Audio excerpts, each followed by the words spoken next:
two-time league MVP, is teaming up with AT&T, the official sponsor of the March Madness Bracket Managers on CBS Sports. They want companies to encourage people to fill out both men's and women's brackets for their office pools. A'ja Wilson joins us right now. Good morning. How you doing?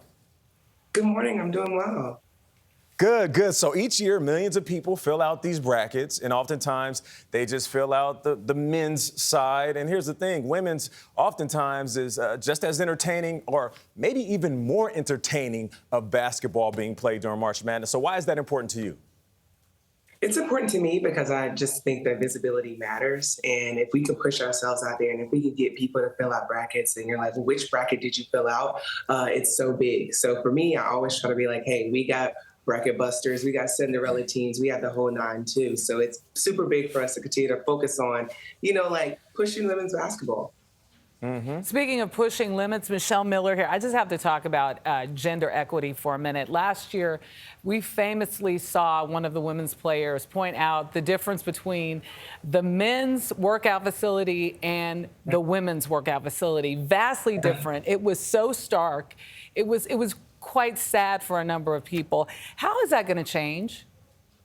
To continue to be honest and pushing it. I think when people see it, they're like, oh my God, it's real. And I think the power of social media and the power of the way that the word can travel is so key. So if you're honest and you put that out there and you see that difference, push it so people know that it's real. I think we get so used to sweeping things under the rug and like, overlooking it or this can't be. But until you see it, until it's tweeted, until it's posted and you're like, oh no, there's a difference.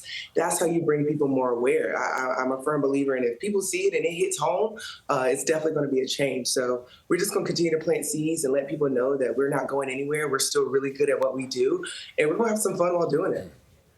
All right, A'ja, it's Tony here. I want to talk about your brackets, but first I want to tuck in a question about the big dance itself. People love March Madness. It's great watching college kids play basketball. What are your favorite memories from that 2017 run? And I do keep in mind that the Gamecocks went all the way, so you won the championship, and I think you were the MVP, so you got a lot to pick from. Yeah, it was all right. I think the biggest is me not listening to my coach at halftime. She said that, we're going to be good. Like, we might go on a run, but we're going to be like, okay. But I was just like, yeah, no, we got it in the bag. And coming out in the second half, I think Mississippi State punched us in the mouth. And I was like, oh, my God, I need to be real here.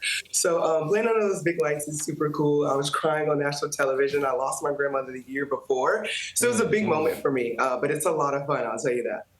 I know she was smiling down on you. So let's talk about these brackets. I know you filled them out. Can we see what you got going on for the men's and women's? Yes. So I have Purdue winning all on the men's side because I just think that they're like, no pun intended, but they're a well-oiled machine. And I think that they're going to just really execute everything across the board. And I've watched UCLA play as well. They're going to give us a run for their money, but Purdue definitely has it in my eyes. And I'm big on that. I feel like they're good. No doubt. Zach Edey, the big man for Purdue, is legit. Yeah, well, Kiki Rice. I mean, come on, UCLA. I might have to disagree with you on there. Big shout out to Kiki. Yeah, she's mean on them courts. All right, what about the women's side? The women's side?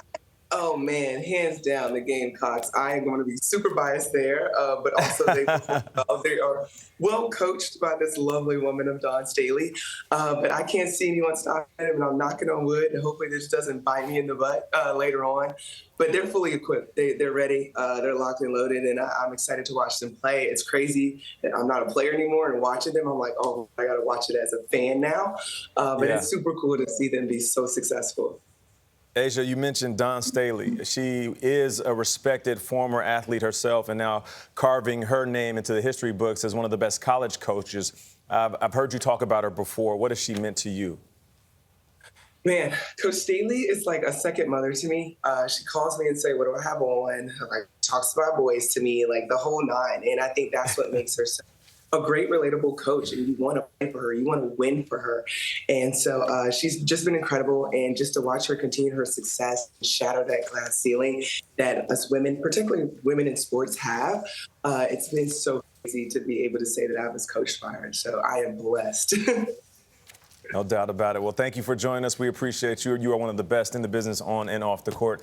A'ja Wilson, thank you. Thank you.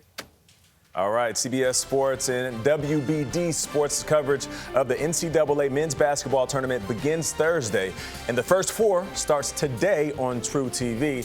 And if you or a loved one is experiencing a gambling problem, help is available via the National Council of On Problem Gambling Hotline.